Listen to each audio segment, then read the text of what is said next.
Hello, and welcome to the Bite-Sized Theology Podcast, Extended Edition, Episode 36, coming to you from three fellas who would be the mayonnaise on a poop sandwich.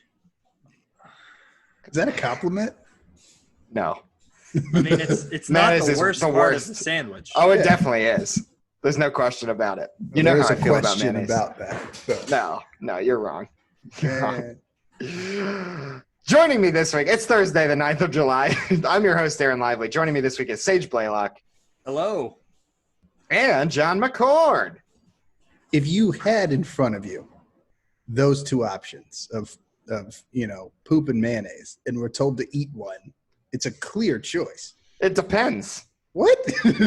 What? I don't know. What was eaten? What was eaten beforehand? Oh, God. This is a good opener. Yeah, we're going to scare away our entire audience. This is not how I imagined this starting. That's right. This is how you rack up our numbers. We just talk about poop. Oh, yeah. Jeez. Yeah. We're going to have welcome so many to a gross very tags in our YouTube video. Welcome to a very intelligent podcast about theology. That's right. That's right. Yeah. Why kid anybody? We all know what this is. So, how's everybody doing? John, you recently moved. How's the move in life? I am in my apartment, no longer podcasting like a hobo. So that's nice. It's a nice place. My wife loves it and my dog loves it. So, 2 for 2 on the importance scale. That's great. Yeah. So, I mean, it's nice. I'm your next door neighbor, and I've already borrowed like 40 things from you. So get ready for that relationship. Just a laundry cart so far. I'm sure it'll rack up. Yes, that's right. Well, soon you're just going to come home, and I'm going to have like eaten all the food out of your fridge.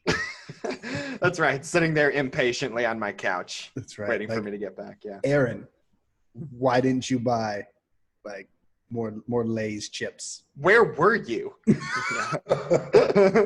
I was worried sick. That's right. That's right.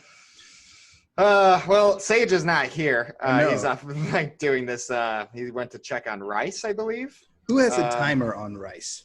Really? I don't know. Honestly, just get a rice cooker so it'll figure itself out. That's right. Or just eat it raw like a real man. Yeah, I don't get it. Sage, defend yourself. Defend yourself. Well, so a long time ago, I had so my first experience with macaroni was, in fact, eating a piece of dry, uncooked macaroni out of a box because I thought that's what people were eating because I didn't understand how cooking worked. So it was really bad. It was really bad. And now I refuse to eat things that are raw. It took me till I was about 24 years old, I think, before I tried sushi for the first time. Wow. So what'd you think? Well, I mean, I like sushi. It depends. I like crab-based sushis. I like shrimp. I could do some salmon, occasionally tuna, but I don't have a very broad base when it comes to different types of sushis. Like Jamie likes eel roll. No, I'm good. I'm not going to do that. It's just not going to happen. I'll probably try any sushi you put in front of me. Yeah. Even poop mayonnaise. Oh, we got back to it. All right. Yeah. There we go. All right. Sage, you just recently didn't move. What's it like staying in the same place? It's very similar to how it was before. You could argue there is no before. It just is. So it's pretty much the same as it was. Spoken like a true philosophy major. Thank you. Oh, my gosh. Well, here we are, everybody. Have we got a show for you today? This is actually the second part of a thing we didn't expect to be 2 parts, but here we are with the second one. Before we get started, so hard transition here. There's obviously like a lot going on in the world right now. There's brokenness and pain in the Black community. There's coronavirus, obviously, which shows no signs of stopping in the States. That's not even getting into any of the personal stuff you listening to this might be dealing with. So on a serious note, hopefully you all probably have communities, mentors, etc., who can do this for you. So if that's the case, definitely lean into them too. But if you have anything that you're struggling with and you just need us to be praying for you, like, you can write us with the contact form on our website, and we'd be honored to hear from you. We'll also just pray for you and just know we're doing that. We don't have to share, obviously, anything you share with us. We'll just be praying. So just figured I'd extend that. Before we get started too, if you've been listening to us for a while and you enjoy this, which I don't know why you would based on the opener we had in this episode, but if you do enjoy us at all, feel free to write us a review. It can be honest. I think we prefer honesty, but also, like, if it's leaning in the 5-star direction, we strongly encourage that kind of feedback. However, be honest. If you hate this, it's fine. You're probably not the only one on planet Earth who does. So, please feel free to write us a review. It just helps, keep us honest. Most importantly, it helps other people discover the podcast. So please, if this podcast has helped you at all or made you laugh or cringe or cry in a bad way, like not healthy tears, like more like we talked about what we did at the beginning of this podcast kind of tears, like, why am I listening to this and wasting my time kind of tears. So feel free to write us. Feel free to write us a review on your podcast app of choice. So we're going to get started. We're going to jump right into our opening segment, which this week is Elimination Round. Sage, do a theme song. Perfect. All right. That's good. Yeah, that'll work. Moving on. We'll fix it in post. Yeah. So today's topic is beverages. So for those of you who don't know how Elimination Round works, it's basically, it's very simple. We have a list. This week it's a list of 10 items. And each of us will go around in a circle or in a linear fashion, as we are on a Zoom call right now. So we'll just be using our best judgment there. It's like a snake draft. Are we going linear or counter linear? Have we decided? Still going to think about that. Okay. Time is a flat circle, my friend. That's right. It doesn't matter. Does it really matter? I don't know. So we're basically eliminating every single one of these things from existence except for one thing. So who knows what it's going to be? I have 10 beverages on this list. You will no longer have access to any of these beverages except for one of them by the time we're done with them. Another rule is that we all get one shield. So if at any point somebody is like, cross that off the list, we can jump in, throw our shield in the mix, and it'll last until whoever comes next and also deletes it from existence. So here we go. Our 10 beverage items that we will be working with today.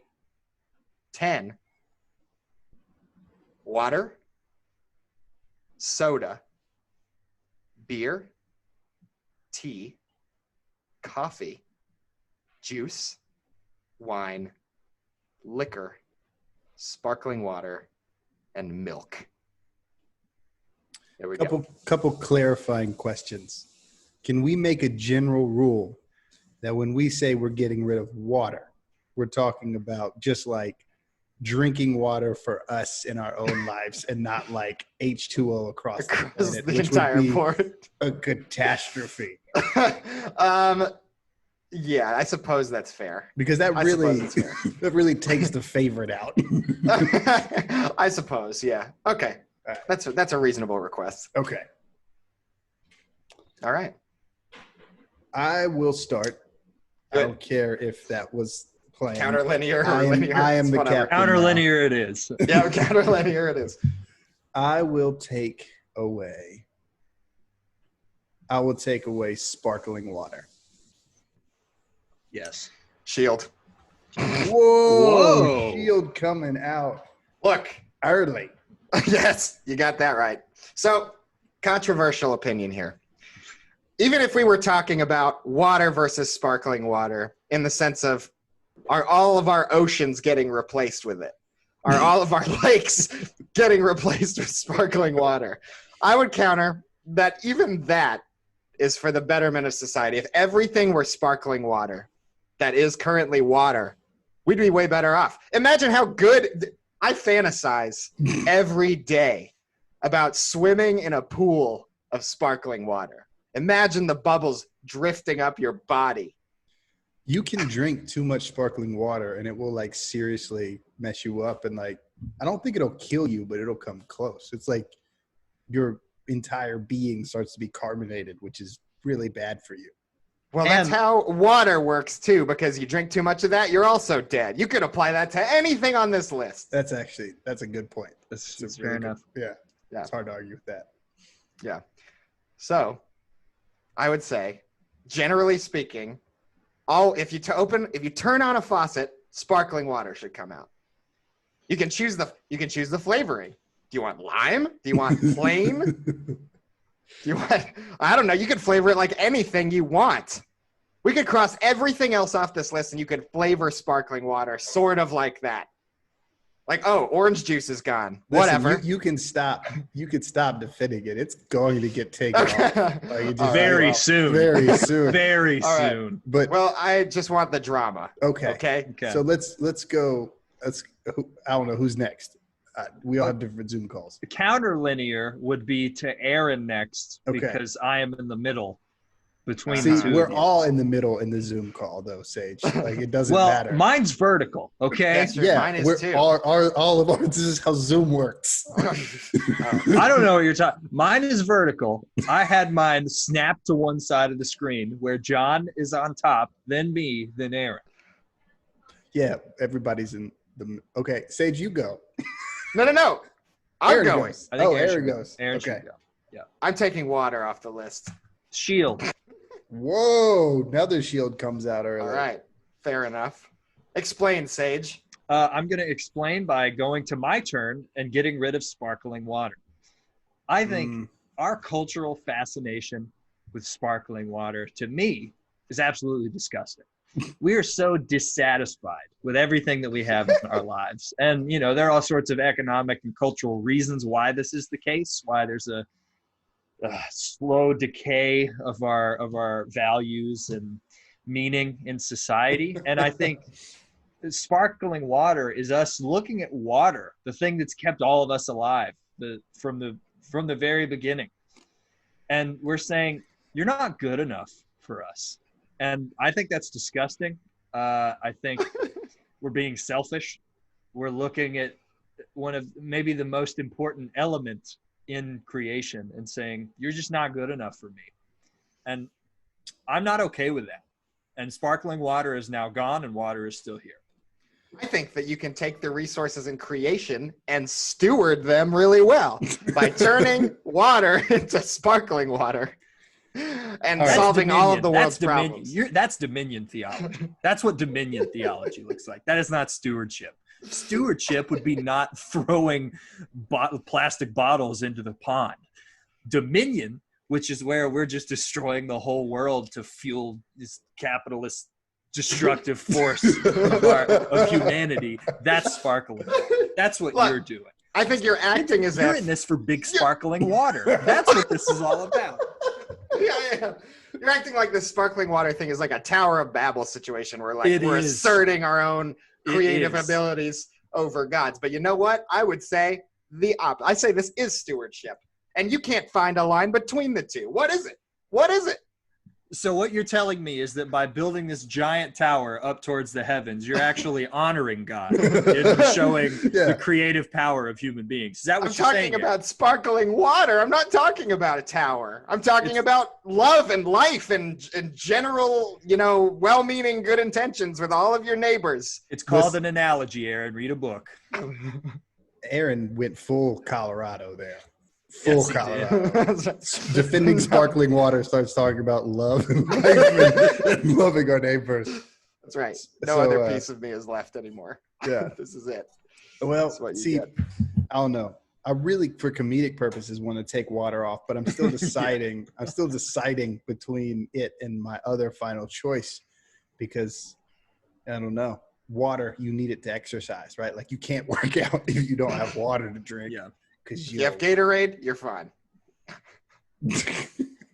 Yeah, that white wine's not going to go down well right after a long run, I would imagine. Yeah, but I don't know. I'm gonna take off milk then. Like I feel bad for any babies because that's important for growth. But I'm 26 and now science is starting to show that it's probably bad for adults. So yeah, I'll take I'll take milk off the list and pass the ball to Aaron. Wow. All right. Fair enough. So milk and gone. sparkling water's gone. We still have water, soda, beer, tea, coffee, juice, wine, and liquor. Okay. Also, side note, where does cider fall on the list? Would it be juice or beer? It's definitely not beer. Okay. Sounds good. Perfect. Falls in the juice category. Yeah. I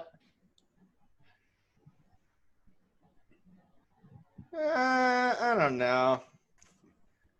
I want to destroy water so badly. I really do. But I think I'm going to save it for a little longer. I'm going to take soda off the list. Yeah. Definitely. I mean, normally I would say you could get the bubbles from sparkling water if you really care about it that much, but now I guess you can't. So screw everybody, I guess. Soda's gone. All right. Sage, what about you? Okay. So there are two different routes I could go here, both of which I do not ever take part in. So I'm gonna take coffee. Get rid of coffee. That's really sorry. sad. It's terrible for you. We've developed a chemical. John, it's not bad for you. John. In all of the blue zones, the places where people live the most, they drink coffee. Good coffee, not this capitalistic big American coffee that you're gonna try to accuse me of. I'm talking about we just went and picked it and put it in a pot, and it's amazing. Costa Rica ruined me forever on coffee, just so we're all clear. If it's not motor oil, if I can't take my Yeti and pour it into my vehicle and drive to work, then it's not coffee. But the way I look at it, so if you need coffee, you need more sleep. So go to bed earlier.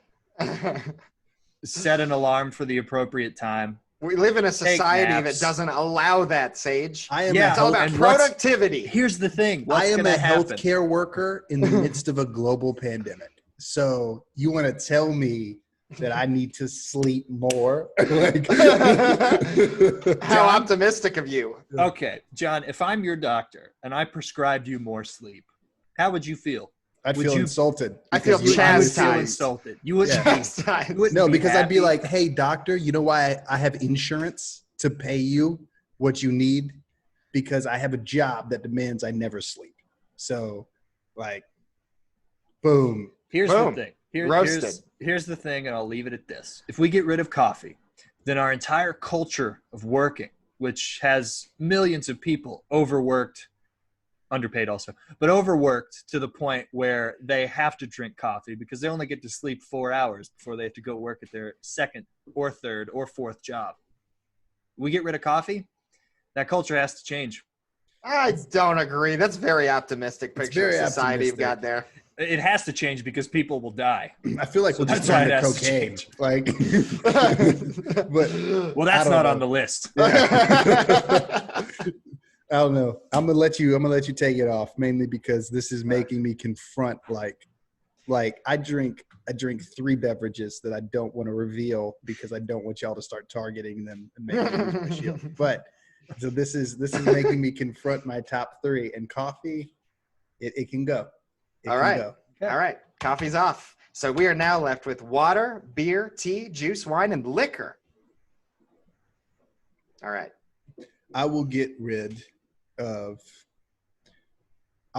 wine to avoid ticking anybody off, because everything else will make somebody mad, I feel like. So what about communion, John? That's what this whole episode's about.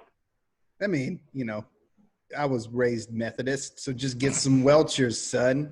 Exactly. Don't you know that Noah planted an unfermented garden and he just happened to accidentally stumble upon, and that when Jesus turned water into wine in Cana, even though everybody was drunk and the wine and the wedding coordinator was like, this is really good wine. Really what the Bible means there is that it wasn't wine.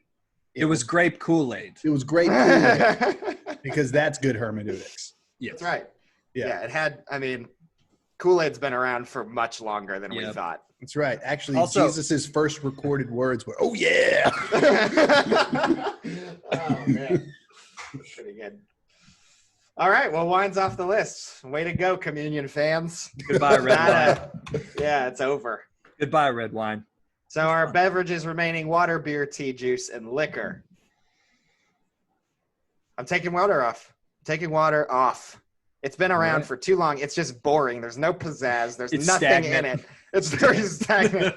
It's stagnant. It has no bubbles. It's worthless. So like, So I'm taking it off. but like Gatorade still exists, Propel still exists, like Oh, Yeah. Propel. Oh, yeah. sports stuff's drinks fine. that you can drink to replenish after workouts still exist. Okay, I'm good. Take it. Yep. All right, it's off. Beer, tea, juice, and liquor. Those are the four beverages we're left with. Juice and liquor. This is the world we created. All right. You're next, Sage. Well, people are about to learn a lot about us. I'm getting rid of tea. Yep. Get out of Okay. here. All right. I think people can relax better if they don't have coffee destroying their central nervous system, so they don't need tea. All right. No All right. argument there. Here we go. Beer, juice, liquor. Here it Beer, is. juice, liquor. I'm getting rid of juice. I'm sorry, Sage. I'm sorry to do that to your ciders, man. Oh, yeah. Well, I don't know if I can ever forgive you, but I Honestly, drink I almost think- exclusively water, so I've I've already died here. So in this world, I already don't exist anymore, so it's not going to be a huge right. deal But to the it dead is me that my- cider doesn't exist. It is my goal to get you to like the classiest form of yourself, because like you are a cool person to talk to about philosophy and history and all that, and it just doesn't work when you're drinking an Angry Orchard being like, let me tell you about this really cool, 4th century philosopher that affects the way we think today. That conversation, like, I can't get over the fact that you're drinking worse grape juice or worse apple juice. And like, it hurts me as your friend. And so I'm doing this for your own good, so that you'll have to, like, we can give you like some watered down liquor and there's no water left in this world, John. oh yeah. Yeah, what are we It's gonna? over. Okay. We just gonna Never use mind. beer to water down our liquor. Yeah, we use beer to water down our liquor. It'll still be good for you. It'll still Yeah, my yeah. argument I still got you. stands. Oh, So would Stella? Where does Stella Artois European beer. style cider? That's Okay, a beer. okay, all right. I'm good. Anything like I'm good. Stella, yeah, that's still Yeah. a beer. Okay, we're good. Goodbye, All right. Bold Rock cider. You do have to like peel off like gold confetti Yes. to get to it. So it's not Yeah. much of one, but it is one. Okay. At least for one more turn, I still have a cider. Okay. Aaron, Still have it. this is a big turn. This is a tough one. Beer and liquor both good. Liquor I like in mixed drinks. I like mixing drinks. Enjoy it. Beer is pretty delightful as well. So I guess my problem is we've now created a world where there's no sparkling water, there's no water, which makes creating ice awfully difficult unless you like put a beer in the freezer and let it explode and then just pick up the fragments. You could always just drop put that a, into. you could put a metal cup in the freezer, get it cold, and then drink your beer out of that. Well, I there, suppose. but there are also like the whiskey stones, right? That are just like they get cold, but they're not ice that you can put in drinks to like straight liquor to cool it down without watering it down. That's true. My problem is there's no juice also, so that makes mixing drinks very difficult. I Now you're just don't- mixing beer and liquor together. Don't to like make where some- this is going. I still have my shield, but I know which way Sage is going to vote, so I need to swing you. Okay. Yeah. All right. Liquor. Well. Here's the thing for liquor, right? Okay. Yep. For 26 years of my life, I would have chosen beer over liquor. Okay, I would have done it. Yes, I started drinking in embryo. So if you're doing math, like I would have chosen beer over liquor. However, almost the day of my 26th birthday, beer started messing up my stomach. I couldn't drink even the littlest of beer without waking up in the middle of the night with a terrible stomach ache. So what I'm saying to you, Aaron, is it will come for you too. And as a runner, as you are, Yeah. one day you will have to make the decision to switch to clear liquor to be able to run the distances that you want to run. Because if you drink a beer, then you try to run 12 miles, your stomach will explode. But if you drink it's a much worse running material. You're right. Exactly. But if you drink liquor, then it's better for the caloric count. It's better for the next day, and you can run as far as you are. Now, you do have to relearn how to drink, right? Because you can't drink it like a beer, because then you'll be an alcoholic and you'll, go against the Bible. But if we could all just learn together, how to, sip, it'll be okay. So drinking any kind of liquid is I guess my complaint is drinking any kind of water, juice, whatever. It's a nice sensation. But if we go liquor, you're only drinking that much at a time. I guess it's more efficient. Budget. Think of your budget. But do you want to think about your budget when you're just trying to have a good time? Think about the environment, Mr. Dominion Theology. Oh, yeah. It all comes down to you, Aaron. It does. This is a hard choice. What would your Colorado friends want, Aaron? It's very hard to say, actually. Very, very hard to say. I'm taking beer off the list. Yes. Doing it. It's just, yeah. Yeah. I don't know. Just quit the podcast. Let me just say, we are a Christian theology podcast, and our only liquid left in the world we've created is liquor. Sage is still gone, by the way. Yep, that's pretty good. Oh my gosh. All right. Well, sorry that had to happen, everyone. But here we are. Oh, here he comes. Hey, welcome back, Sage. Hey guys. All right. That was elimination round. Everyone feel good? Yes. Yeah. Nihilism, right, Sage? Nihilism, John. We're now moving into our main topic, which is, what is the point of communion? So, we started talking about baptism in the last episode, just talking about what is the point of it, what are some common misconceptions, what are some also debates that go on in the church about it. And so we're sort of structuring this in a similar way, because it seems like baptism and communion are sort of these are two liturgical things sacraments we participate in as just being a part of a church body. And so it's good to talk about those and talk about what they mean, because I think it's easy when you're first introduced to them to sort of be well, okay, what's the point of this? And all of this stuff carries a lot of deep meaning. And so, yeah, I kind of want to just dive into that and figure out first of all, what are our experiences having been exposed to it over time?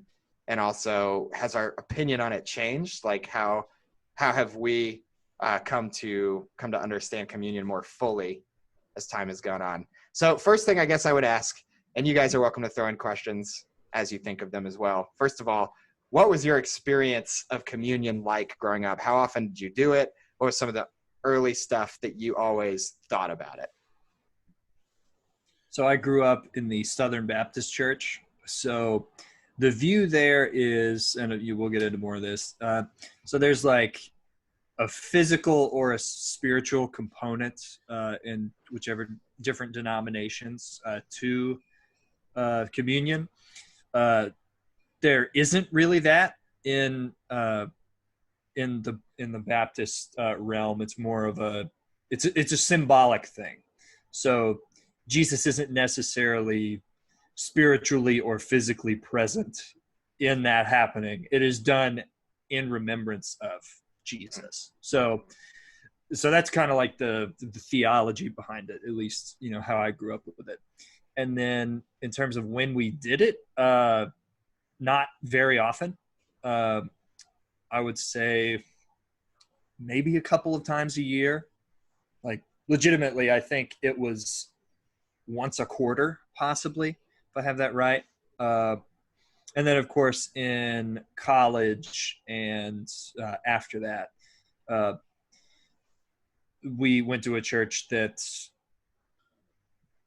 did it every Sunday. Every single Sunday we did it because we wanted to do the remembering every single Sunday. And in the church that I went to in college, there wasn't really any explicit theology of what it meant other than remembrance. So my entire connection with communion has been this is symbolic remembrance of what Jesus did for us. Yeah, the earliest memories I have of communion was in the Episcopal Church, because that's where I was as like a child and kind of grew up, which Episcopals don't believe in transubstantiation, but I had to just Google it to make sure, because it was What is like, transubstantiation, just for anyone who, transubstantiation is the belief that that communion, the literal bread and the literal wine transform into the literal body of Christ and the literal blood of Christ. Right? Am I misrepresenting that at all? No, that makes sense. Yeah. Mm-hmm. And so, like, there's a great joke in Malcolm in the Middle where the youngest son is raised Catholic, and he says, so if we eat the body and blood of Christ, does that mean we're cannibals? Like, it's a great joke.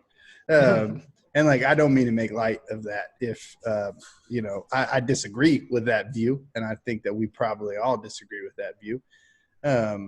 But it was a very holy experience in the Episcopal Church, a very religious experience, which I think is appropriate. But then I went from that into the Methodist denomination, which is like grape juice and some like gluten-free option, which was a big change. And to be honest, like, I'd never really understood communion. And even today, like, I'm still working on building a relationship with communion, if that makes sense, because like, I still have to, it takes a lot of effort for me to connect emotionally with communion. And it shouldn't be that way, I feel like. But it is, just being completely honest. Like, if we talk about the crucifixion, like, it's really easy for me to get to an emotional place because it's, I connect with that. I fully understand. Well, I don't fully understand, but I understand as much as I can understand about what that means. When we talk about baptism, it's the same way. Like, I get legitimately excited about baptism, but whenever I'm about to take communion, I have to like remind myself of why this is so important. I don't have that emotional connection with communion. And I want to, because it's a sacrament and it's so vital to church and what the church is. But if I'm being completely honest, it still takes a lot of effort for me to really connect to that. And I don't know why. I think maybe that switch between viewing it so high, being in a church as a kid that views it so highly, to being in a church that is more kind of loose with it isn't the right word, but it's not the same thing as going from a Methodist church communion, or going from an Episcopal church communion to a Methodist church communion is a staunch difference. And so I don't know if that makes any sense. That was my experience with it as a kid, and even my experience with it now, where I'm really excited for this conversation, because I hope that it kind of unlocks some stuff within my own self to really connect with communion more than I do, because it, by far, out of all the sacraments, it's the one I connect with least, which is probably not good, because it's probably one of the most important ones. Aaron, is this when we find out that you believe in transubstantiation? Plot twist. No. No, I guess my experience, like, my experience with the communion was, I think it's a lot of, John, what you imply, which is basically like the meaning of it has been lost on me, like, for a long time. And it really wasn't until maybe like even the last couple years, where we're really sank in like the actual like meaning behind it and what the real what the significance of it is to at least my heart. Like, what does it say about who Jesus is, that this is one of the ways that we remember him and one of the ways that we celebrate him? And never ever devoted any critical thinking to that, or never thought it through really. When I was like a kid growing up in church and like not wanting to be in church because my parents would drag me to church when I didn't want to go, it was just another thing that elongated the service. I was always like one of those, I mean, I was always like looking forward to the service ending just to get out and like be a kid and not worry about, like, I didn't understand a lot of the relevance of who Jesus was for a long time in my life. But like went to church and was exposed to it, and we would not take communion. There was a small Methodist church in Connecticut that I was in when I was growing up, around late elementary school, early middle school, where, again, like Sunday school class full of me. And if it gives you an idea of the size of this church, it was like Sunday school class, me, my two younger brothers, and like two other kids who like lived in our neighborhood. And that was like pretty much it. And so had a lot of a hard time connecting to anything we were doing, but also communion was one of those things that just was sort of like, okay, well, we read the spiel, we read the Last Supper, and we like, talk about like Jesus breaking the bread at the table with his friends and everything, but like in a way that's very recited, in a way that's very liturgical. And so for me, like, there was always a distance between me and the liturgical aspect of it, where it's like, yes, this is being read, but I always had this like connection in my head where it's like, like, is this really necessary? Like, what actually is the meaning behind this? Why do we have to like recite it exactly the same every time? And like all that stuff. Like, ways that we take communion kind of stood out to me. I like, there's like the, it's grape juice and like a wafer. Sometimes it's like you actually rip bread off and dip it in the cup sometimes. And like that stuff occasionally stood out to me, but it really wasn't until like I started sinking into the theology behind it and like what is a little more of like what the point is, and also the context of like what was actually going on at the Last Supper, like the night before. And like that's a lot of that unlocked a lot of the significance for me. But even then, I think there was still a lot of like, it's not clicking to me what actually the meaning of this is. And it's not like sinking into my heart as I like participate in it necessarily. There was something about, I guess I always had the concept of like, this is sustenance for me in my head. But like, again, didn't do a whole lot of like critical thinking about like what that actually meant. Does that make sense? Yeah. Yeah. Sage, do you connect with communion in like that same emotional way as you do with the other sacraments? Because if not, we all need to have a separate conversation right now. But like, what would you say? I don't know. I think I do more so now. So in college, like I said, we switched to an every Sunday taking of communion. And it's interesting because you could conceive of it as previously having done it, 3-4 times a year, it might seem like something that is more special. But I think the weekly doing of it and thinking about it and sitting with, like reading the text and then sitting with it. And I really liked Aaron's point about thinking about what was happening when Jesus said, "Do this in remembrance of me." And a couple of hours later, he was taken away to be killed. Mm-hmm. And he was, to his closest friends in the world, he was saying, "Do this in remembrance of me. This is how you're going to remember me." Because this was one of the last times they really had together, especially before everything gets a little crazy. Yeah. So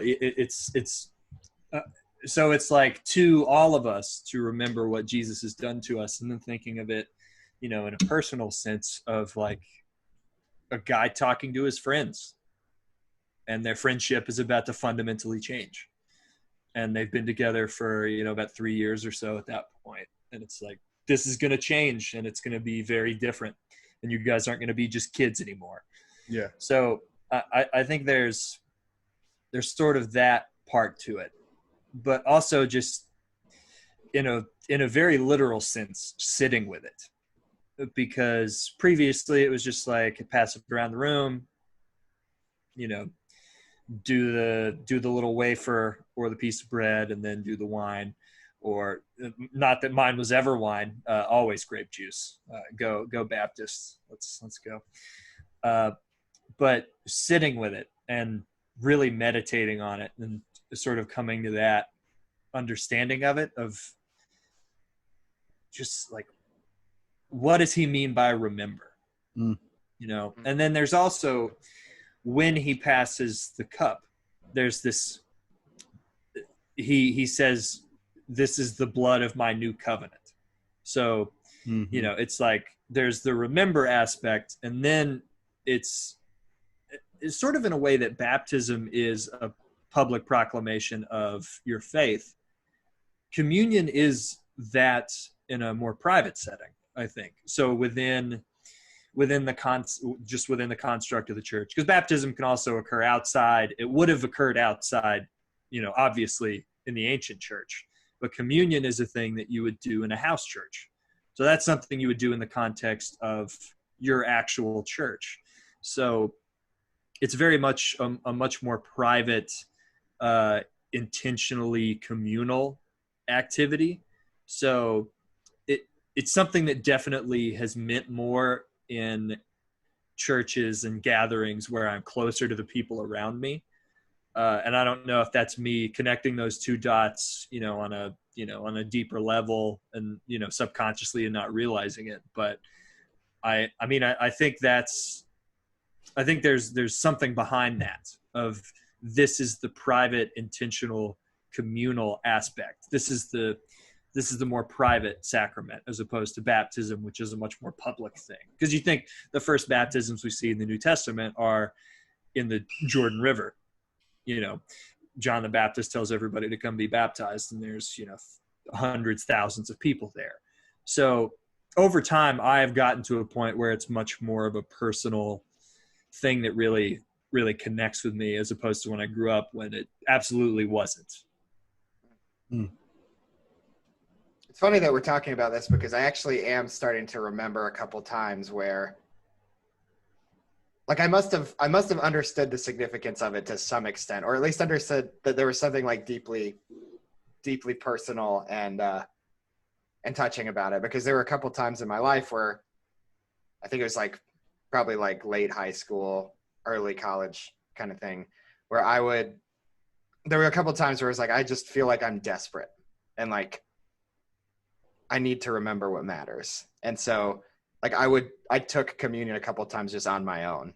And it was weird, because like, even as I'm sitting here talking about it, it's like, it's easy for me to say like, oh, well, I didn't really understand the meaning of it. It's like, its real significance didn't really unfold to me until very recently. And I think that there's an extent to where that's true. But at the same time, like, there's part of me that did understand the weight of it almost, where it's like, I think I always had like God's sustenance was something that I had in mind, I think. And then also like God's provision. Like, there's an extent to where it's like, well, like, God satisfies hunger.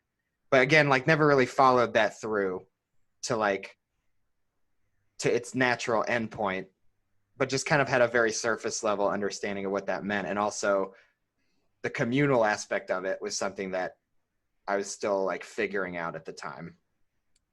That's a really good point, because I think one thing that's an interesting thing to add to this conversation is we do communion more than any other sacrament.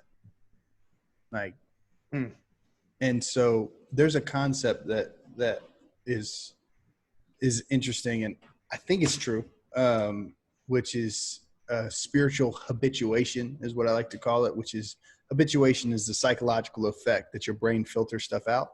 So like when an air conditioning kicks on in the background of a class that you're in, you hear it when it kicks on, and then you hear it when it kicks off, but you don't hear it in between, because your brain just filters that out. And I think one thing that happens in our spiritual walk, especially in regards to the Holy Spirit and feeling kind of these life changes, is that we get used to feeling the Holy Spirit. We get used to feeling that God is there, which is why it's so devastating when he's not, because we're used to that, right? And so I think that could be an element of this, like, not connecting as much with communion. But I don't like that I don't connect as much with communion, because especially in regards to the significance of communion, in regards to Passover as well, where Passover and communion is one of the I think worst things we've lost in significance. One of the worst things that we've lost as we teach communion and as we teach in the modern day church, where we don't mention Passover quite nearly enough, especially because Jesus is eating the Passover meal with his disciples. And that significance of Passover cannot be overstated. And so, like, Sage, I want to kick it to you to describe kind of the historical significance of Passover throughout the Bible. And then I'm curious if you agree with me in that really lost significance of communion. But before we kind of have that debate, let me kick it to you to explain why Passover is so important throughout Scripture. Yeah, I mean, so obviously the origin of Passover is in Exodus. So before before God through Moses leads the Israelites, well, they're not Israelites yet, the Hebrews out of Egypt, out of slavery, they have the Passover meal, which is unleavened bread. Each family raises up its own lamb and treats it as a member of the family, and then they kill the lamb. They eat the lamb, and then, of course, they put the blood on the doorpost so that the destroyer, which, is that an angel? Not exactly sure. Probably an angel, sort of literally passes over them and goes on and destroys the firstborn of Egypt. And this is the final plague where, of course, they are then finally let go from Egypt. Of course, Pharaoh doesn't exactly give up. He gives it one more run.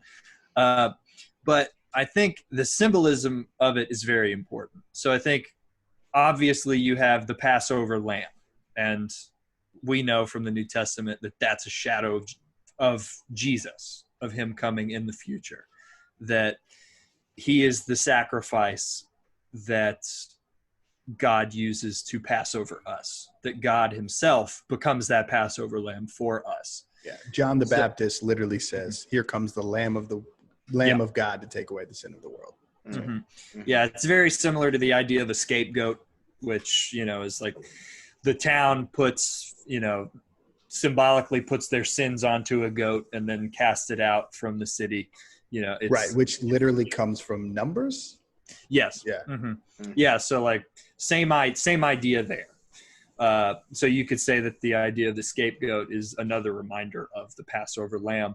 So you have that, of course. The unleavened bread, that's just symbolic of they're about to leave. They don't have time to let the bread rise.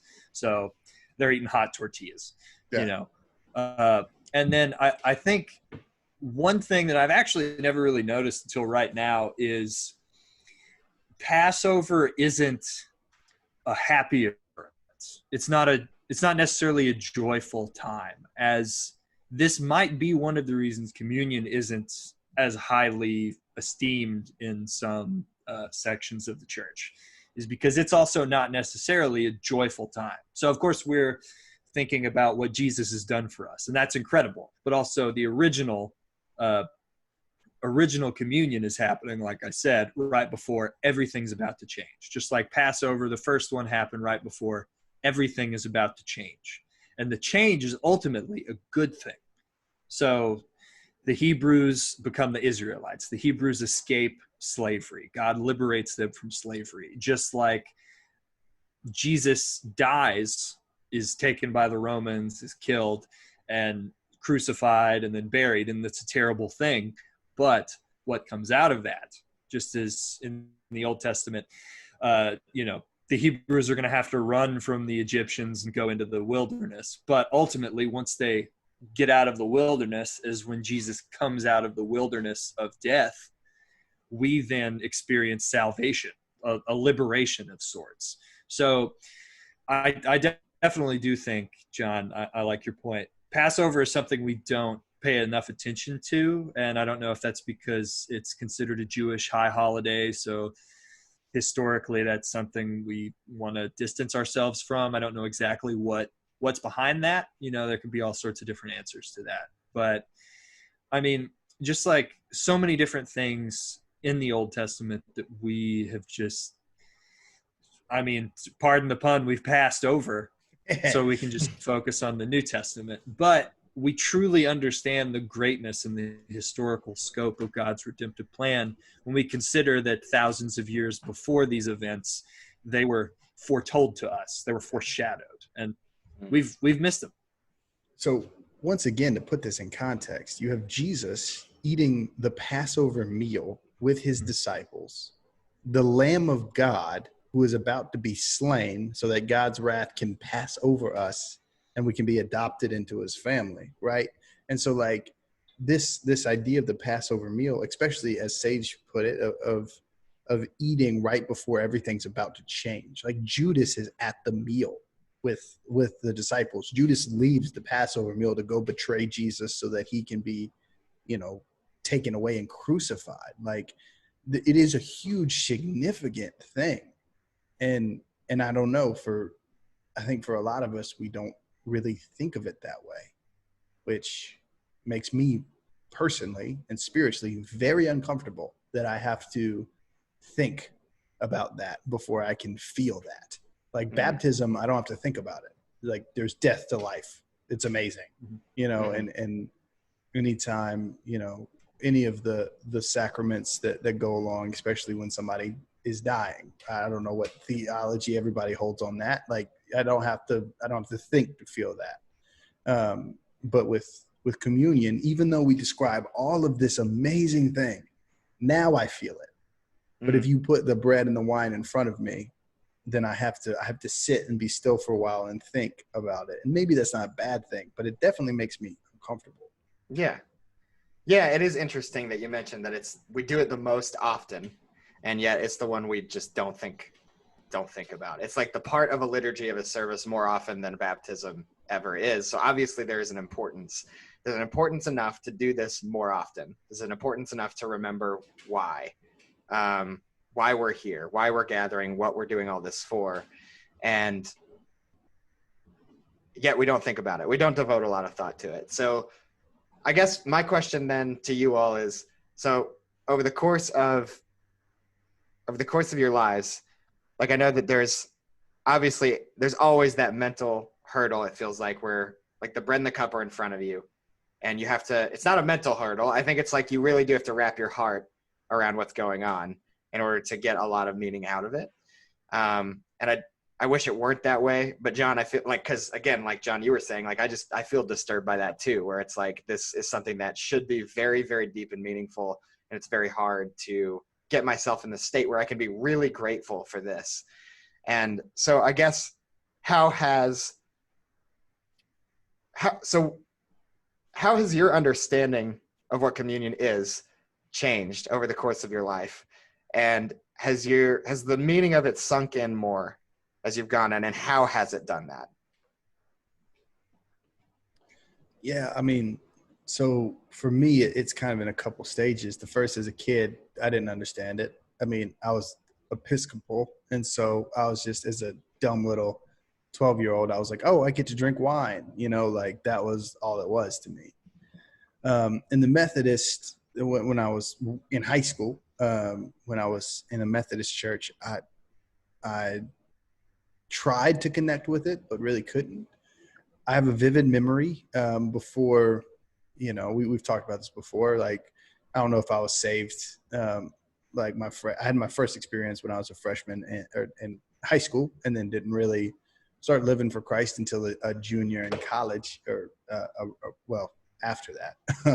But I remember having an experience in college, like around my sophomore or junior year, where I was sitting and we had a service, and I was sitting kind of in this amphitheater, just kind of crying because we had just taken communion. It had meant a lot to me, but I knew I was going to forget.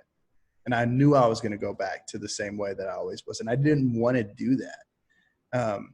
But I knew that I was going to. And I ended up doing that. I ended up going right back to it, to not understanding and to not remembering all that Christ had done for me. Fast forward a little bit, and later in my life, I'm a pastor of a church, and I'm not allowed to give communion to my church. I'm not allowed to give communion to my congregation because I haven't earned the piece of paper that says I can. I can preach every Sunday. I can do funerals, but I can't baptize and I can't give communion. Which, I mean, part of me understands, but then part of me really doesn't, because, I mean, you obviously, communion means a whole lot. Baptism means a whole lot, but so does a funeral, and so does preaching, 52 times a year. Yeah. And so I remember the last year that I was in full-time ministry, driving an hour and a half to have to go get somebody to bless the elements to take it back to my church so I could give pre-blessed elements to my church on an Easter service. And like, part of me doesn't like that, because part of me is very frustrated with the concept that, okay, so you think I can preach, but you don't think I can give communion. However, part of me really likes that, because not everybody, like, you have to understand how important communion is, right? But then I go back with the part that's like, so what? So people have voodoo that can just like, you have to like be present in the thing, but I don't know. So I bounce in between that, where I really appreciate the significance of communion, and I understand the significance of communion. I'm still working on that emotional connection, even still today, as I do the other sacraments. But that's kind of where I am on it. Like, I understand philosophically, conceptually, and emotionally how important communion is and how important it is in the story of Scripture. I still have a ways to go on it before, when we do communion in a service, I'm moved.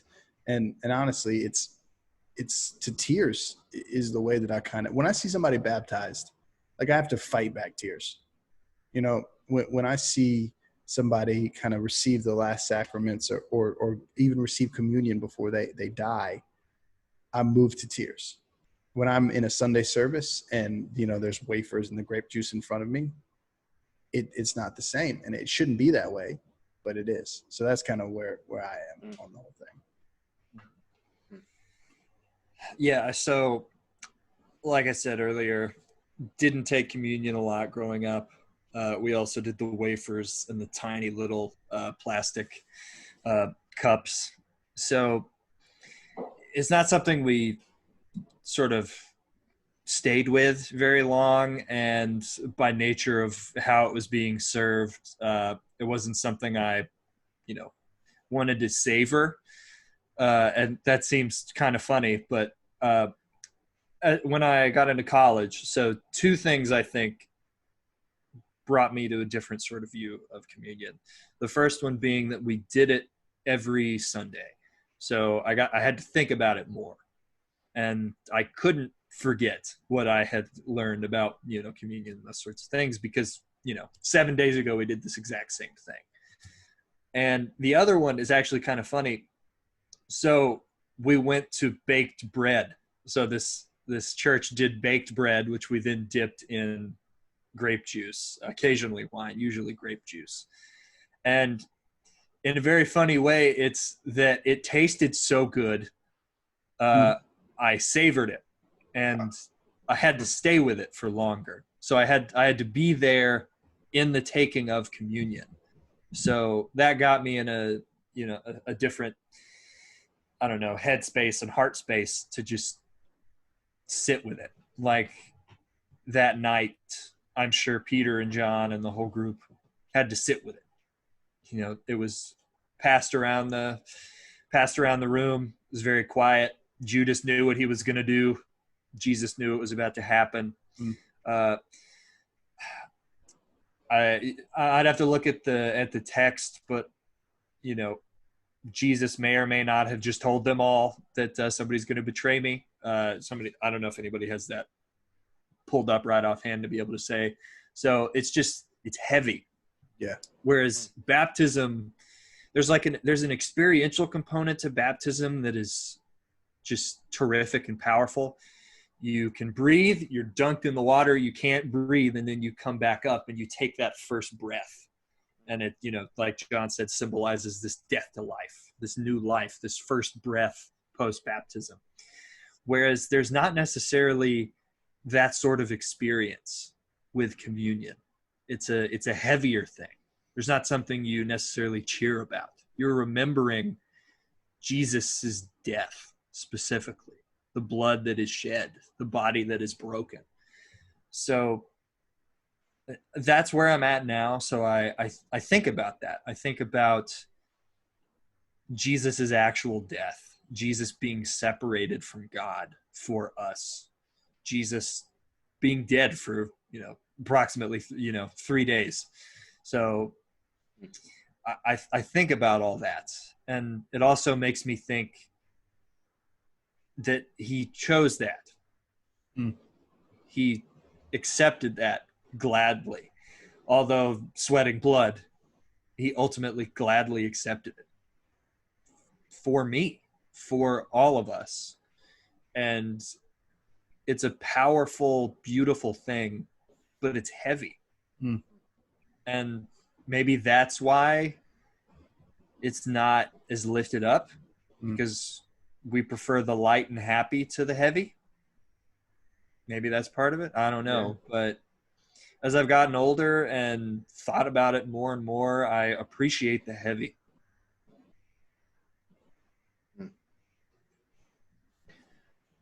Yeah, it's interesting you say that, Sage, because I think for me, my journey over time has been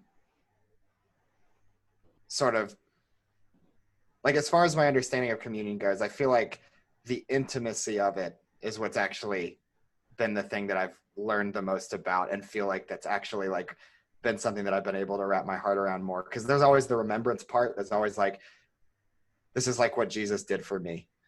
And that's pretty much the way I've always looked at it. Like, and it's like, I think it's like, it's easy to reduce, like, it's easy to focus on like just the remembrance part. For me, it always was. And that was the part that was like hard. Like it was always the part that, like, when you compare with like communion versus baptism or anything else, like it was always the thing that was like, it's on my mind, or like, I'm grateful for God's provision. I'm grateful for what Jesus has done. And it was about like his atonement and everything. And recently I feel like I've started to uncover like another dynamic of it, where it's like, this is a very deeply intimate thing that's happening here, because Jesus is like, there's the theology behind it. There's the Passover, and the fact that Jesus is saying, I am that sustenance. The fact that he's saying like, I am this bread, I am this wine, like whatever hunger you have, whatever it is that you're going through, whatever it is you put your value, your ultimate sense of worth in, you're going to try and fill your hunger or satisfy your hunger on any of that stuff. And it's going to seem really good. Like, it's going to seem great, but deeply the way that Jesus compares himself to a loaf of bread and a glass of wine, there's something going on there that's deeply nourishing. Like, there's something going on there that's like, your hope was built to be in me. Like, every hunger that you have was meant to be satisfied in me. Like, I am here for you. And on top of that, you've also got the fact that he's sitting at a table with all of his friends, and we are all invited to that table. Mm-hmm. So it doesn't matter who you are. It doesn't matter what you've done. You show up and you are invited to take the bread, take the cup, and remember what Jesus did. And not just remember what Jesus did, but participate as a community around that table and laughing and having a good time. And, obviously this was not a good, positive, this was not an ending that was desirable. Like, the Last Supper was not something that was that preceded a moment of pure joy. Like, there was a lot of hardship that came after that. But the fact that Jesus's friends were around him, one of them was a betrayer, but he was still invited to that table. I don't know. There's something about that. And there's something about the fact that everyone is welcome to come, and no pretenses. Just find your satisfaction in Jesus, because that's what he was built for. That's who he is, and he's there with you. I feel like that's the thing that's kind of blown my mind recently, is the idea that that for me, God with us is like a concept that's no more obvious than at the communion table. Like that's something that started to sink in with me, at least in the last year or two. Because like before, just very much like only focusing on like, oh, like Jesus has done this for me. Like I need to use this moment and like just be thankful. And that all of that is very true. And like it's also very important. And like that is really like deep down, like that is a deep meaning behind it. But I think also like one of the things that's resonated with me is how much it's really touched my heart that Jesus invites me to the same table as him, and he's the one giving everything for me. And yeah, communion is something that actually I've flipped on very much over the course of my life, and like very begrudgingly did it when I was younger to get to the end of a church service. And I feel like now I have an appreciation for a new dynamic of it that I just hadn't thought about before, or hadn't at least like tried to wrap my heart around. And it's always like, in me, I'm like very like I have all the, I don't know, like you got this from like my deconstruction episode and everything, but it was like for me I was very latched on to the arguments and the philosophy behind Christianity and the worldview that was Christianity. But in the last year, deconstruction included,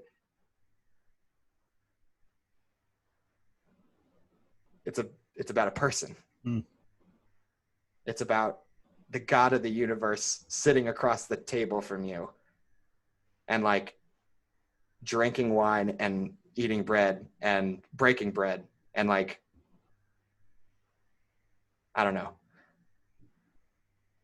It's about this, there's a presence there. And I think like, even though I have to get myself in the zone still, like, even though there's like bread and cup is sitting in front of me, like I am full of thoughts about like all the stuff that's going on in my own life and stuff that I need to work through circumstantially. And like, there's all this stuff that I have to like put aside and just try as hard as I can to just be present and to just experience that community and that sense that God is like wrapping his arms around you, that it's not just he's going off to do this and he went off and like he gave his life for me and rose from the dead for me. All of that very obviously incredible, but it's also he's with me. And yeah, that's the part that I think has blown my mind a little bit more.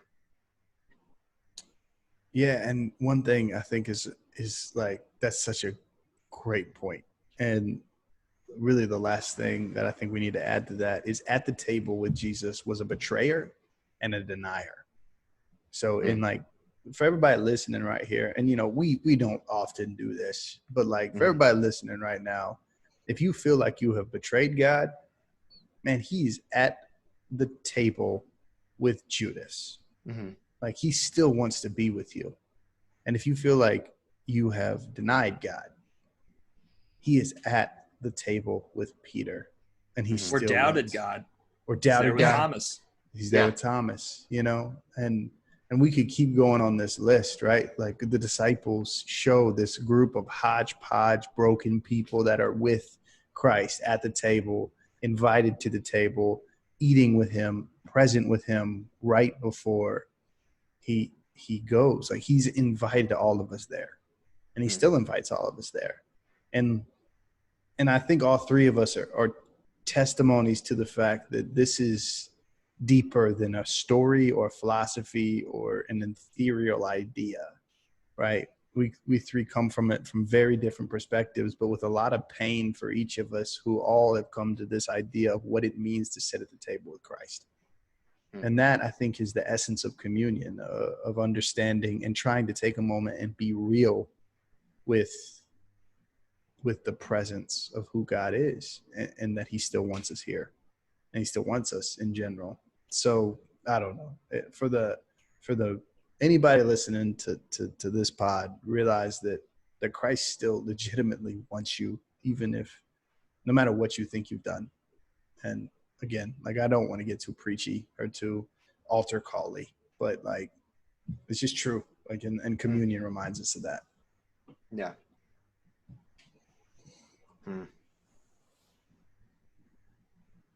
It's all this stuff that's like so like deeply meaningful, like the theological significance of the Passover meal being the meal that Jesus is seated at his like at the table with his disciples in, And then there's also like just the emotional significance of the fact that you've got a group of people who are not perfect by any stretch of the imagination. Someone who's about to betray Jesus to the authorities and have him killed. And yet even he is at the table with them. And so like, you're not excluded. Mm-hmm. Like, and wanted. And yeah, you're not unwanted. You're cherished, you know? And so, yeah, I think that's for me, like something that I think has been really sinking in, something I need to hear. And also it's kind of, I feel like I'm reaching the point where like, I look at all of the like relational, like answers Jesus is giving to logistical questions. Like, it's like, all the time that like his disciples are like, oh, you're like going away and like preparing these rooms. Like, how do we get there? And Jesus is like, no, I'm the way, the truth, and the life. And it's like very deeply cutting through to the heart. And I think it's like, that's the stuff that affects me post deconstruction is like, no, Jesus like was very intentionally saying like, it's me, I'm with you, like over and over and over again. Like, here's what's going to happen, but I'm still here. Like, I'm still with you. And, I don't know, for me, like communion's taken on a similar significance where for me, it's always been about the theology. It's been about like, here's what it's about and here's what I'm supposed to remember. And it's become more deeply meaningful in the same way that a lot of my faith has become more deeply meaningful, because on the other end of all of the theology and all that stuff is Jesus sitting there across the table from me and inviting me to be with him. And not just be with him, but know that like he's like the meaning and the significance that we're all looking for. So yeah.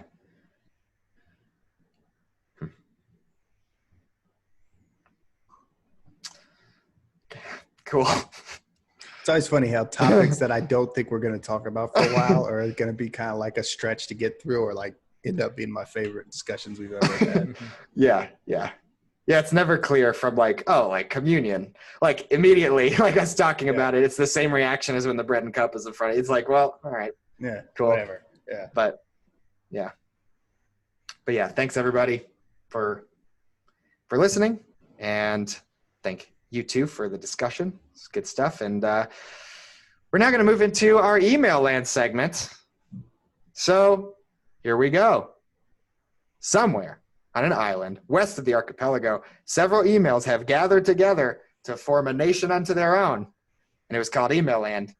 You've now entered Email Land. Let's look at what the email civilians of Email Land are up to today. I have one email this week, and it comes to us from Cody. This is my favorite question we've ever been asked. It's really good. It's a good one. Cody is king of the listeners. Somebody in your family has been kidnapped. You have to rank order the following fictional characters in order from the most to the least desirable in terms of rescuing your kidnapped family member.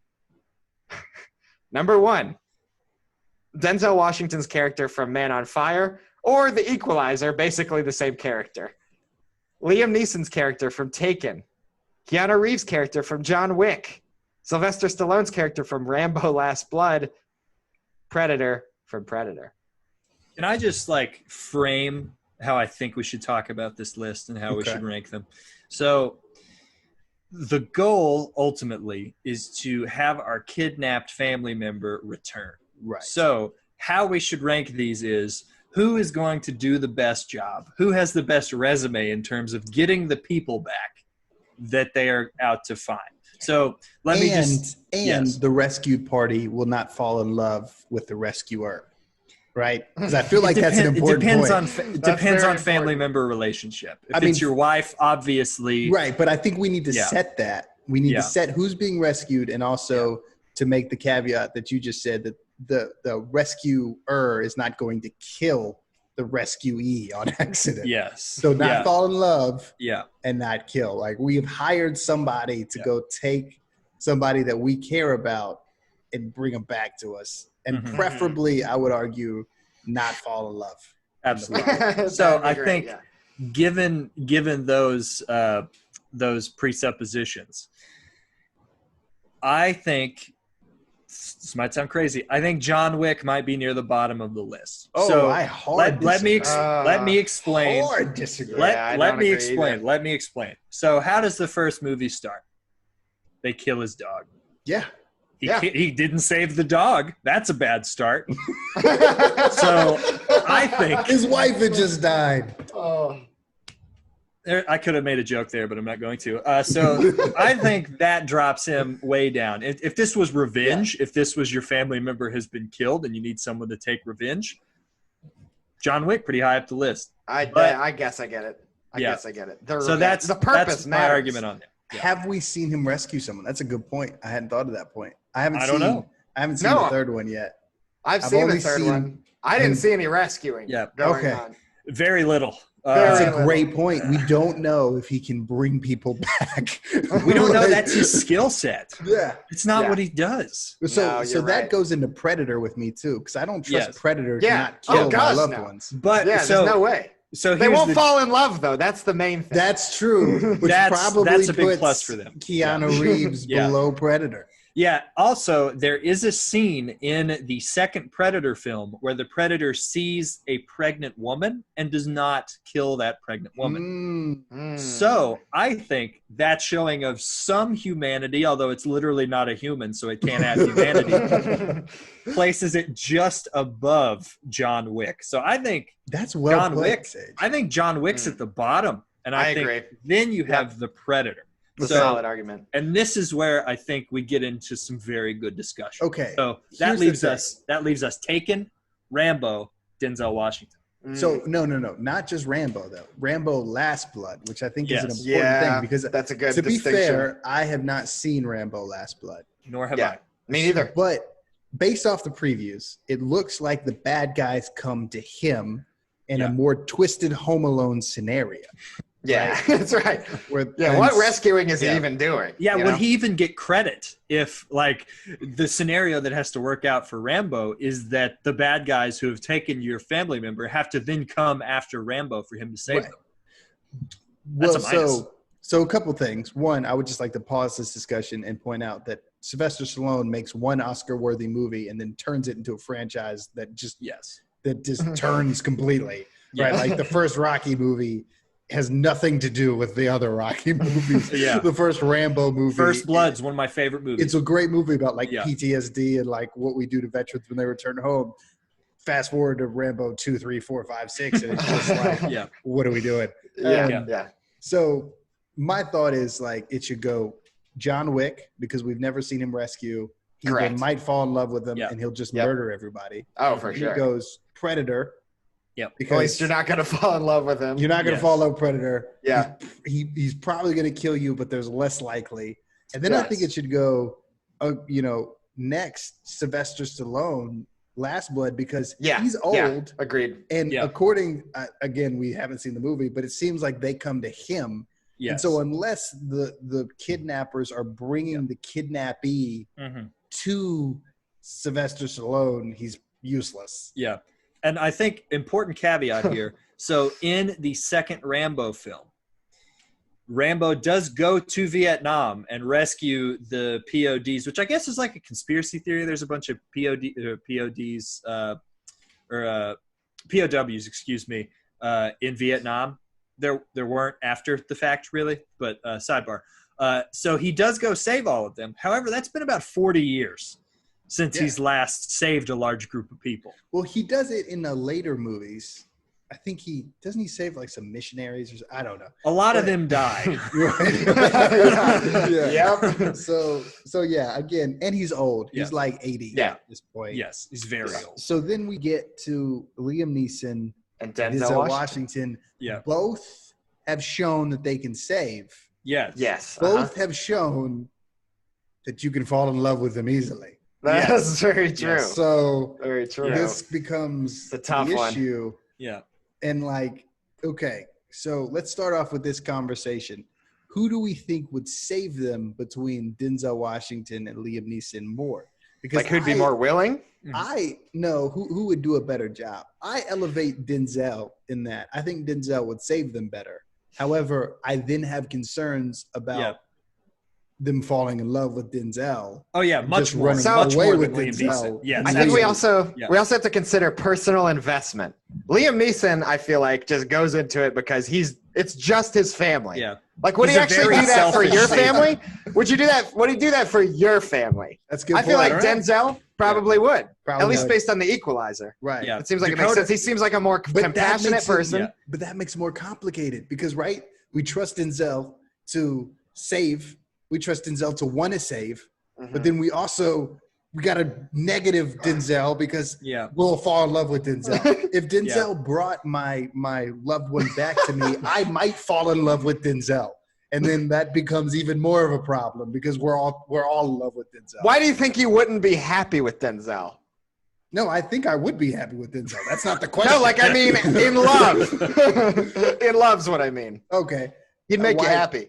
Yeah. Like, dude, if I could chill with Denzel and just like drink coffee and talk with him all day, obviously that sounds wonderful. Yeah. However, like if my loved one saw me and Denzel next to each other and compared, I'm losing that 10 out of 10. I just don't think Liam Neeson would do it for my family. Like, he just wouldn't do it. Like, he went through it for his family because they're people he like cares about. But like, just Denzel like seems like very. Like, at least in The Equalizer. I haven't seen Man on Fire in years. But he just seems like a more compassionate, I'm going to do this for other people kind of person. You know what I mean? So the question is, do you want your family member back for sure? Because that's Denzel. Or do you want your family member in love with another, well, not in love with another person? Because that's Liam. Like, Liam might get him back for you, and they're not going to fall in love with him. But there's some doubt there. Denzel, they're going to fall in love with him, or you're going to fall in love with him. If anyone in my family falls in love with Denzel Washington, I'd be fine. That's a good point. I didn't think about that. I'd be fine. Yeah, Just and saying. so there's another point. So in the next couple of Taken movies, spoiler alert, his ex-wife actually dies. That's true. That's true. So, but we have to be clear here. We have said Rambo Last Blood is the specific Rambo movie that we are looking at.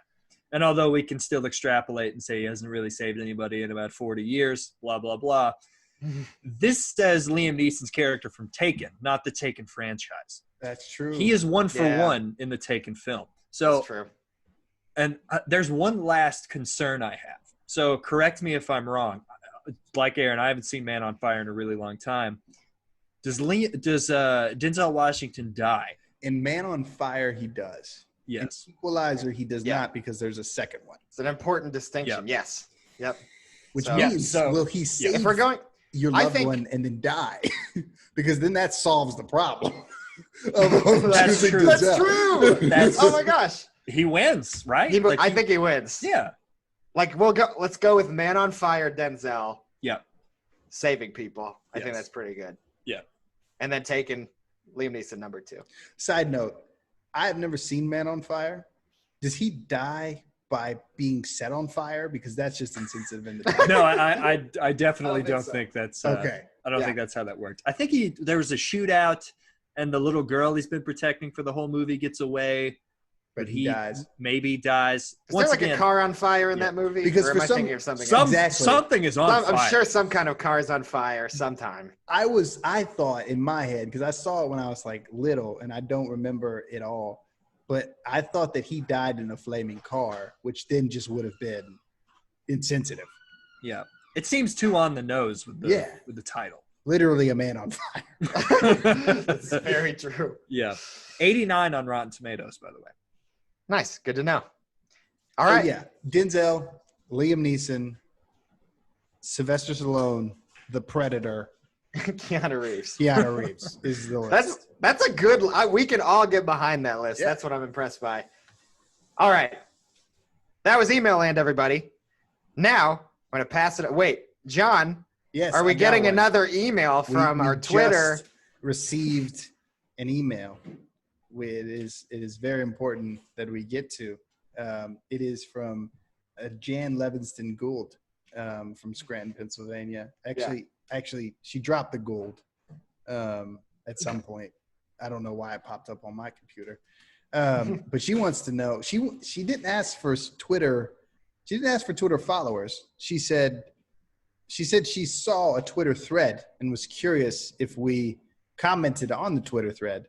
The Twitter thread was describe your favorite Bible stories in the most boring of ways.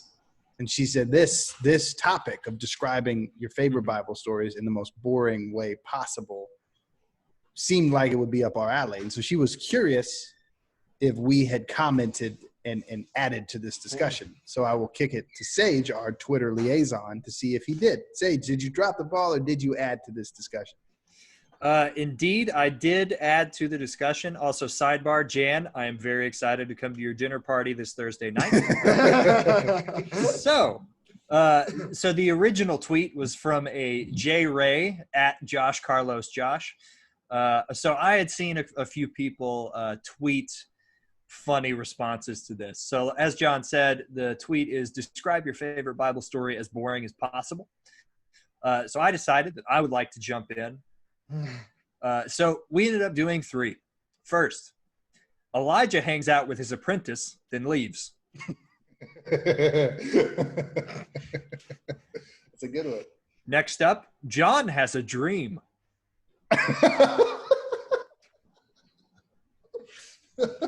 Some of this only us, only we are gonna laugh at. Yeah, you got to be a very Bible nerd to understand Yes, that. Yeah. yes, absolutely. That's probably why I didn't really get any traffic with these, because I think they're hilarious, and I thought this would be the target audience. God has a Apparently, I was dream. wrong. It's Pretty so good. good. Yeah. So we have one more. Rain. You talking Elisha there? Flood? Flood. We're going Flood. with flood. Okay. Yeah. Yeah. It's pretty good. It could apply to a lot of different things. It could. You're good. And no one got any of them, apparently, from Yeah. from the looks of it. Rain. Oh man. That was our Good. Twitter update. How many followers do we have, Sage? We are holding strong at 79. 79. Oh my Don't want to gosh. get too cocky. Don't want to get 80. That's No. In fact, if Stay you could humble. leave on Twitter, that would help our ego. right. Let's not. I don't know. I don't know if I want to go that far. Oh my gosh. All right. Well, fantastic. Thanks for listening to Email Land. If you have something you would like to write into Email Land, please use our contact form on our website to send us an email at bitesizetheology.com/contact. That is bitesizetheology.com/contact. We want to hear from you. You can send us something that has to do with this discussion. You can have something that has to do with another discussion. You could send us something that has nothing to do with a discussion. In fact, something that only you've thought of that's very innovative and you would like to have read on the Email Land segment. Please feel free to write us at bitesizetheology.com/contact, and we will read your Email Land question live in the Email Land segment. And you can mark that as anonymous if you'd like, and we will keep it anonymous for you. All right. Thank you all for listening out there. We are at Bite Theology on Twitter. We are Bite Size Theology on Instagram, all one word. We are Bite Size Theology, three separate distinct words on Facebook. And we're not on LinkedIn, so we'll never get a job. For now. I'm going to go ahead and pass our last word over to John, and he's going to close us on out. Yeah, as we talk about communion, I think it's important to just reiterate that we're all invited to the table. There is some theological disagreement on that, but I think that theological disagreement is misinformed, because if you want to go be present with Christ, that is literally why Jesus died for you, right? To bring us back into relationship with God. And so know that no matter who you are invited to the table, and that Jesus' body was broken for you, that his blood was shed for you, so that we might know him and be with him and be made whole again, be invited back to the table, be invited back into the garden. And so, yeah, that's what communion is. And if you don't fully understand it, hey, join the club. I'm right there with you. and if it's something that means a lot to you, good. Don't let anybody take that away from you. Too often we complicate the sacraments. Too often we complicate the life of Jesus. But when it's simply put, he's inviting you to be with him. So be with him. There you go. Thanks everybody for listening. Hope you have a good rest of your week, and we'll catch you on the next one.